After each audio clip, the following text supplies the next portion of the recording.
Hoje não replica o cante ao passar da passadeira, nunca mais tornas a beija, oh, ai, sem passares a vidigueira.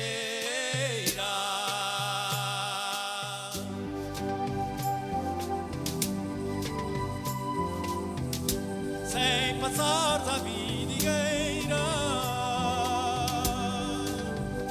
sem beber ao balcante, ao passar da passadeira, oh, ai, hoje não replica o cante.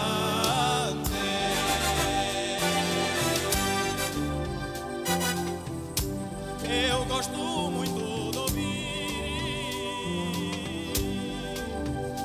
cantar a quem aprendeu. Se houver alguém me ensinar, oh, ai, quem aprende era eu.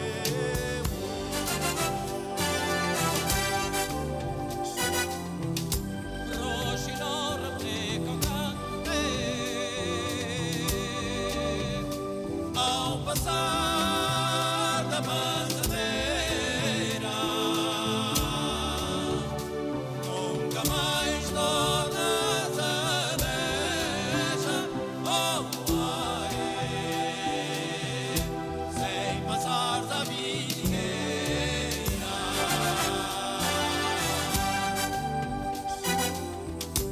Sem passares a vidigueira, sem beber ao balcante, ao passar da passadeira, oh, ai, hoje não replica o cante.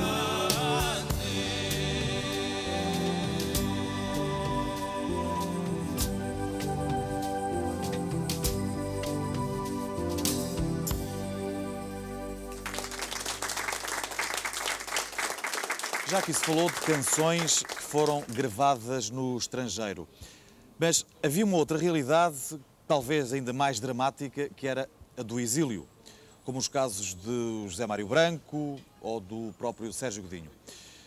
Francisco Fanhais, tu viveste num semi-exílio depois de 1971. Porquê é que foste para a França? Eu fui para a França porque, em determinada altura da minha vida, estou a falar do final dos anos de 1970, havia 3 proibições fundamentais, 2 de origem religiosa e uma de origem política. Claro, as três, todas elas intimamente ligadas. E as 2 de proibições de origem religiosa, uma era de exercer as funções de padre, porque eu fui padre durante 6 anos. Outra era a proibição de ensinar, de dar aulas de educação religiosa, portanto, as chamadas aulas de moral na altura. E a terceira era justamente a interdição, a proibição de cantar em público. Proibição essa que me apanhava a mim, como apanhava um grupo de outros colegas, que isso é do domínio público, como seja o Zeca, o Zé Jorge Letria, o Manel, o Adriano, o Rui Mingas, o Zé Barata Moura, etc. E essa proibição era uma proibição do Ministério do Interior na altura, e as razões invocadas pelo Ministério do Interior para nos proibir de cantar, passo a citar, era porque as nossas baladas abordavam temas, assuntos cujos temas não se compadecem com o clima moral que é preciso manter para assegurar a defesa do ultramar e garantir a integridade da pátria. Notável. E, portanto, por estas razões, que estão aqui bem explícitas no papel que tenho aqui na mão, que isto é tirado do meu dossiê da PIDE, por estas razões não estávamos proibidos de cantar. Diante destas proibições, e para não morrer asfixiado, eu fui obrigado a encontrar, no outro lado, um ar mais respirável. Daí eu ter ido para a França em abril de 1971. Com quem partilhavas o teu dia-a-dia? Em França partilhava com os amigos, foi lá de resto que eu conheci pessoalmente o Zé Mário, que eu conheci também o Sérgio Godinho, que nessa altura estava a fazer o Hair no Teatro da Porte de Saint-Martin, e partilhava a minha vida também com os imigrantes com quem me encontrava frequentemente. Mas vivia em Paris, mas digamos Paris era a base de onde eu partia para cantar em imensos sítios, e não só em França, mas noutros países também. Essencialmente a minha vida durante esses 3 anos foi efetivamente de contribuir com a voz e com a guitarra para falar da situação em Portugal, não é? Para fazer lá fora aquilo que não podia fazer cá Como é que dentro. se organizavam? Não havia nenhuma organização formal, especial. Nós recebíamos os convites das associações culturais milhentas que havia em França, por todo o país, e encontrávamos-nos muito frequentemente, os 3, cantando nas mesmas festas, não é? Mas não havia, digamos, uma planificação da nossa atividade. Cada um cantava à medida que ia sendo convidado para cantar ou aqui ou acolá. Não é? Com a chegada a Portugal, a partilha de valores com outros cantores, como o José Afonso, por exemplo, já referimos aqui várias vezes, tornou-se inevitável. Com o Zé Afonso continuou a partilha de uma atividade de cantor, porque eu conheci o José Afonso já antes de ter ido para a França. Conheci o Zeca no final dos anos 60. E desde que nos conhecemos passámos a ficar extremamente amigos, porque percebemos que através da música nós queríamos exatamente as mesmas coisas. Para nós a música era um fator que contribuía para despertar nas pessoas a sede de não deixar que nos pusessem mais a pata na garganta. Não é? Mas tinhas a noção da força que a canção tinha na altura? Sentia isso sempre que nós íamos, e vocês podiam falar também disso, acho eu, mas sempre que nós íamos cantar a qualquer lado, era aí que sentíamos ao vivo a força da nossa intervenção e da nossa música, não é? E já que falámos do Zeca, quer dizer, eu acho que seria importante, se me permitem dizer só se o Zeca hoje fosse vivo, suponho que diria um bocado a mesma coisa. A situação atual não é a mesma de antes de 25 de Abril, mas importa, pela canção, manter a capacidade de indignação e sermos capazes de rejeitar a hipocrisia dos detentores dos poderes. Isto era o que o Zeca disse em 84 e suponho que continua a ser atual. O meu contacto com o Zeca contribuiu para alicerçar em mim esta convicção profunda de que a cantiga, sem ser muita coisa, pode despolutar muita coisa. Apesar de todo este movimento de massas, a canção nem sempre se revestiu de um caráter imediatista. A grande poesia também esteve presente e teve justamente na canção o seu grande veículo de divulgação. Penso por isso que não será demagogia nenhuma dizer que, por exemplo, o António Gedeão se tornou conhecido graças ao Manuel Freire. Elas não sabem que o sol é uma constante da vida, tão concreta e definida como outra coisa qualquer, como esta pedra cinzenta em que me sento e descanso, como este ribeiro manso em serenos sobressaltos, como estes pinheiros altos que em verde ouro se agitam, como estas aves que gritam em babadeiras de azul. Eles não sabem que o sonho é vinho, é espuma, é fermento, bichinho álacre e sedento, de focinho pontiagudo, num perpétuo movimento.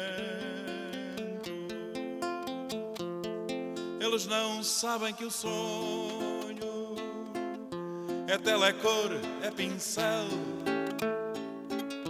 base, fuste ou capitel,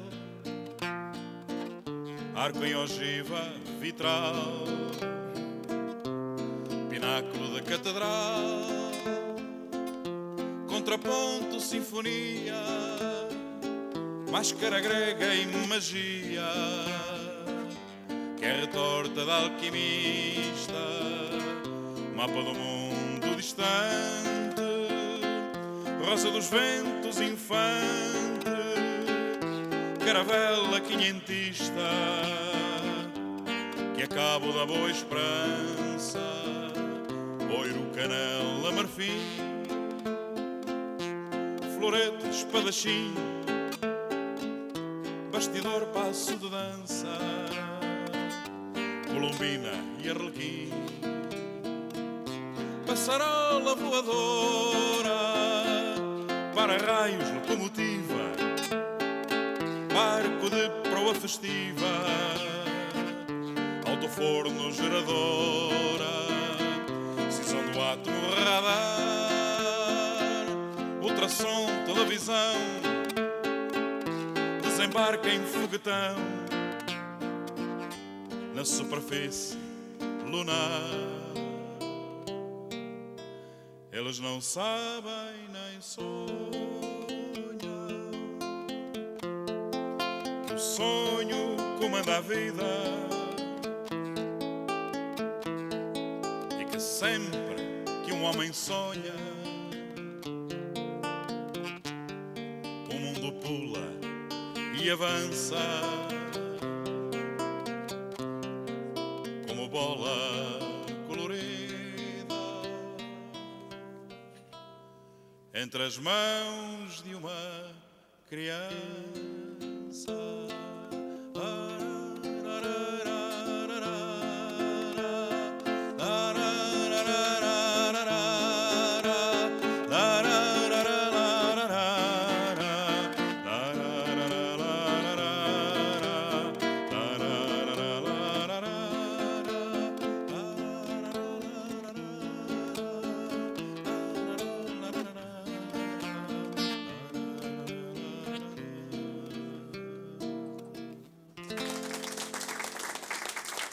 O Manuel Freire foi talvez das pessoas que mais poetas cantou. Porquê esta opção? Olha, se calhar porque fui sempre uma espécie de poeta frustrado e quando encontrava aquelas palavras nos livros que eu gostaria de ter sido eu próprio a escrevê-las, como não fui capaz de escrevê-las, achava que era capaz de as cantar e fui por aí, fazendo música e tentando servi-las e levando-as ao maior número de pessoas possível. Mas por vezes não são necessárias palavras para expressar um sentimento. Temos o caso do Carlos Paredes. Sim, senhora, é verdade. Só que eu sempre achei que a voz dos poetas era, da maioria dos poetas, uma voz muito baixinha e dizem coisas muito bonitas que era importante que muitas pessoas soubessem, bonitas e às vezes tristes, mas sempre importantes. E então fui uma espécie, durante estes anos, uma espécie de megafone dos poetas, se quisermos, embora reconheça, esteja de acordo em que os sentimentos e as emoções podem ser transmitidas também sem necessidade de palavras. A música tem esse condão. Manuel Freire, não há mesmo machado nenhum que corte raiz ao pensamento?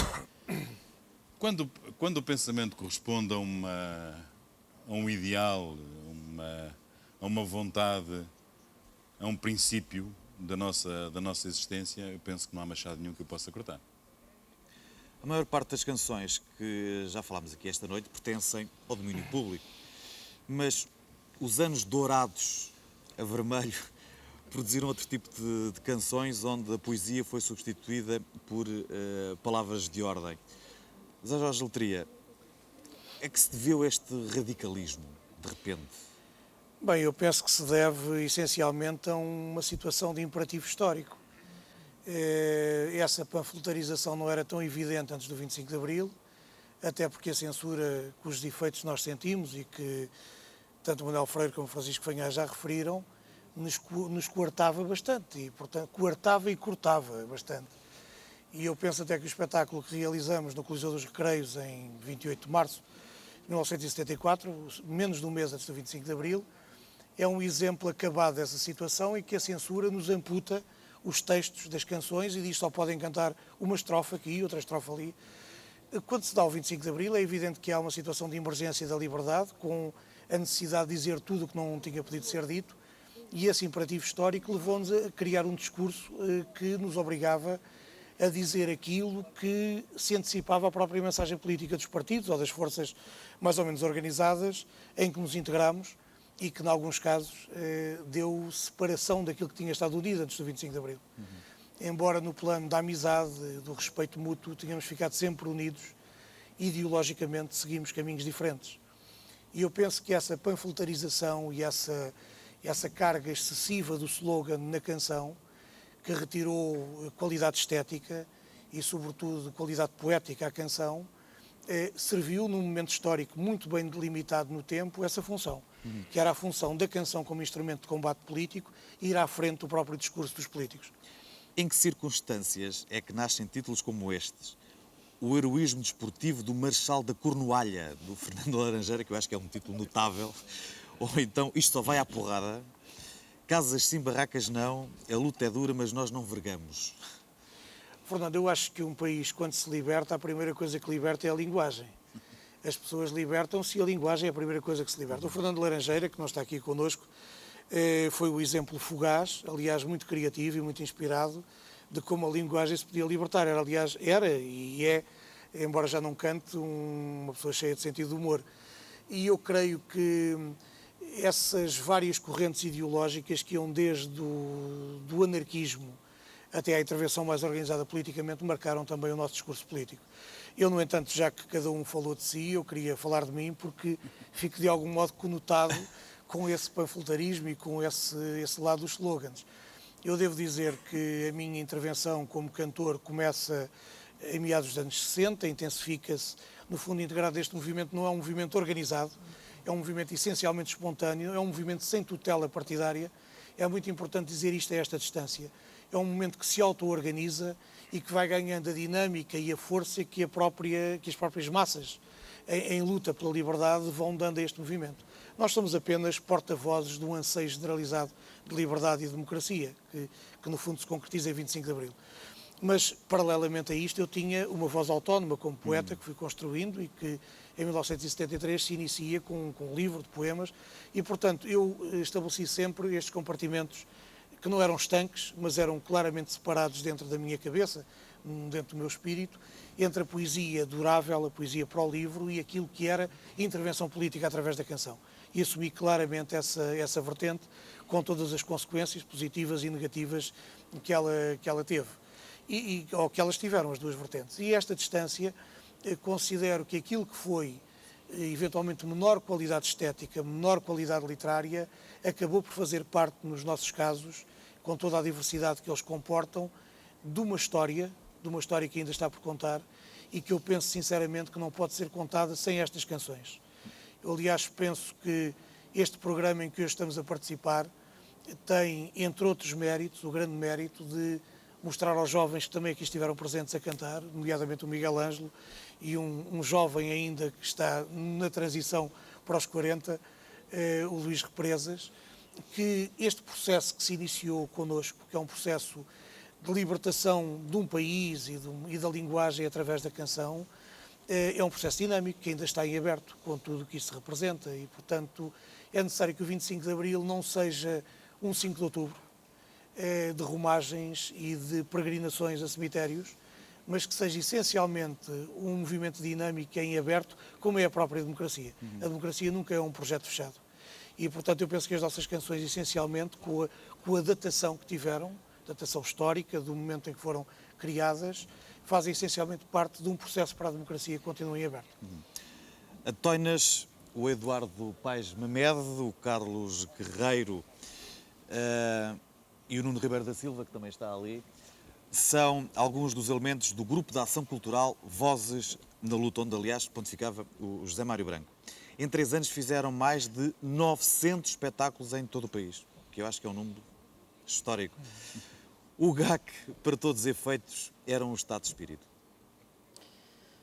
O GAC era um estado de espírito coletivo.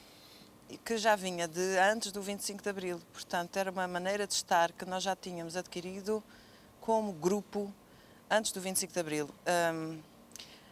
Nessa altura, nós já tínhamos um certo traquejo de cantar música popular, harmonizada pelo Lopes Graça, e quando tínhamos férias, íamos pelo país fora, armados de gravadores e tendas, fazer recolha de música popular inspirados no trabalho do Michel Giacometti.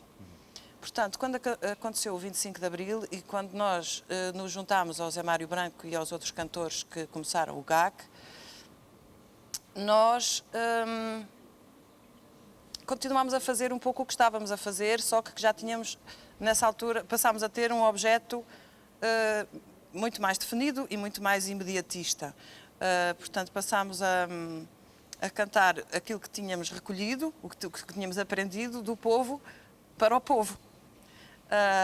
Evidentemente, de uma forma panfletária, muitas vezes, mas o estado de espírito era o grande prazer de estarmos juntos, era um estado de paixão coletiva pelo acorde, pela música. Nós trazíamos também já uma técnica, uma disciplina musical que nos facilitava também a produção rápida. Havia compositores no grupo, cantores, havia quem fizesse letras e, portanto, tudo aquilo era feito com uma certa facilidade. Carlos Guerreiro, como é que se processavam os espetáculos? Os espetáculos processavam-se de uma forma muito natural. Nós, aliás, tínhamos a nossa sede, nós estávamos muito ligados nessa altura a um movimento de extrema-esquerda, que era a UDP, não o escondemos de ninguém. Era um movimento que lutava pela democracia popular em alternativa a tudo que lutava, a tudo aquilo por que lutava o PCP na altura. Portanto, nós éramos, digamos, como a face que se opunha ao PCP, portanto nós éramos de extrema esquerda e para nós próprios foi uma surpresa no dia em que lançámos cá para fora a nossa primeira cassete, que era, digamos que, o princípio do nosso primeiro LP, e que se venderam num congresso, algures, no Pavilhão dos Desportos, 5.000 exemplares. E a partir daí nós tornámos-nos um grupo popular, um grupo que passava na Rádio Renascença, que passava em todas aquelas rádios de extrema esquerda da altura, mas que encontravam terreno propício para se propagarem. E foi, no fundo, um bocado à conta disso que o GAC se propagou com uma facilidade imensa numa altura em que a revolução e as mudanças sociais e tudo neste país se processava com uma rapidez muito grande. De maneira que os concertos em si mesmos, aos quais nós chamávamos sessões, que continham aquelas coisas que passavam na rádio, a Cantiga é uma Arma, o Alerta, o Poder aos Operários e Camponeses, os Casas Sim, Barracas Não, enfim, aquelas coisas que hoje realmente passaram completamente de moda, porque eram coisas extremamente datadas, eram coisas que tinham a ver só com provavelmente aquele mês, aquela semana, aquele dia, mas que por razões muito particulares ficaram registadas. E de repente nós, que não tínhamos o mínimo anseio de estrelato ou de grande propagação, de repente demos-nos conta que fazíamos um grande sucesso neste país e os concertos eram, provavelmente como serão hoje os concertos do Abrunhosa, as coisas hoje passam-se, ouvem-se, multiplicam-se, ouvem-se aqui, ali, acolá, e sem darmos por isso nós éramos realmente um best-seller neste país. Nuno Ribeiro da Silva, qual era o vosso cachê na altura? O nosso cachê da altura não existia, às vezes tínhamos direito à refeição, e normalmente ficávamos roucos porque também as condições técnicas não eram as melhores. Tínhamos uns frangos com sangue na articulação. Não havia. Não era todo isso que nos movia e, portanto, isso não nos passava sequer pela cabeça. Eduardo Paz Mamed, fazia sentido o GAC hoje em dia? Não, penso que não.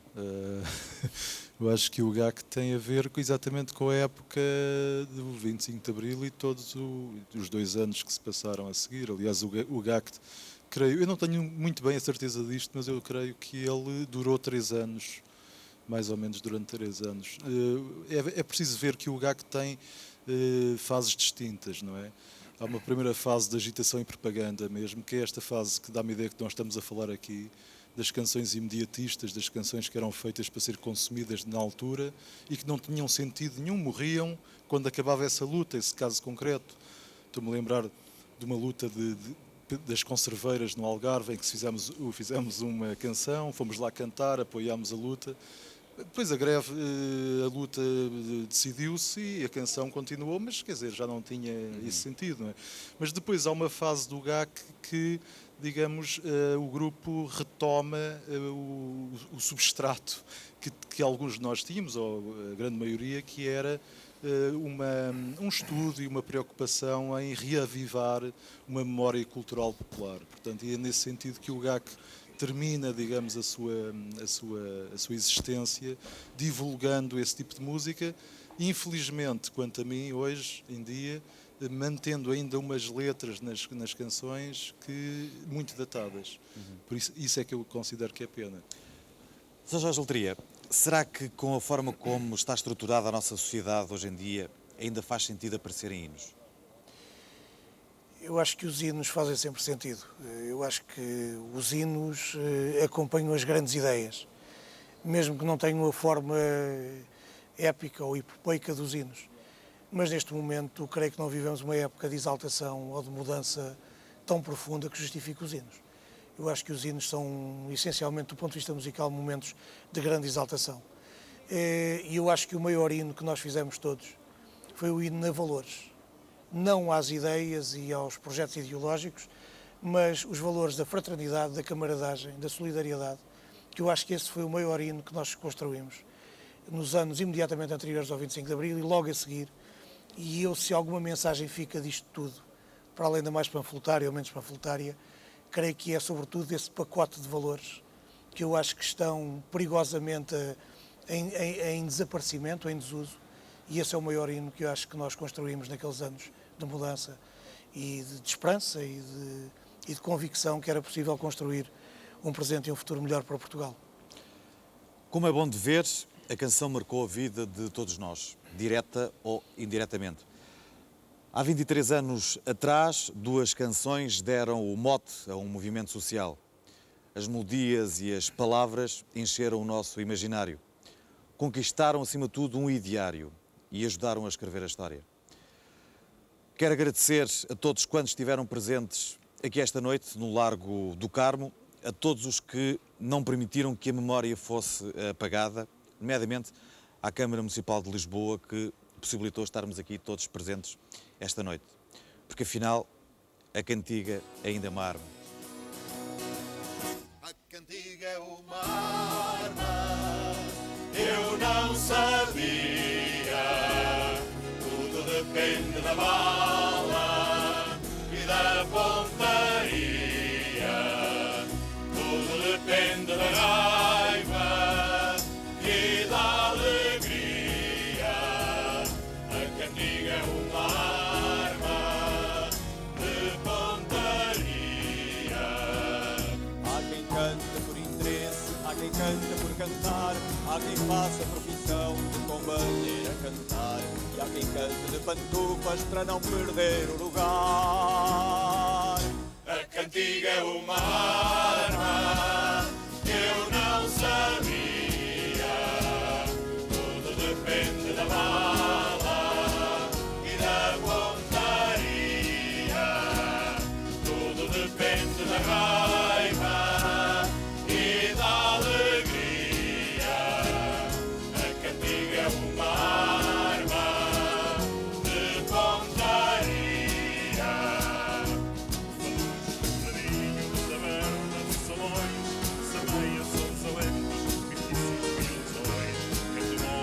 Nunca fez revoluções. A cantiga é uma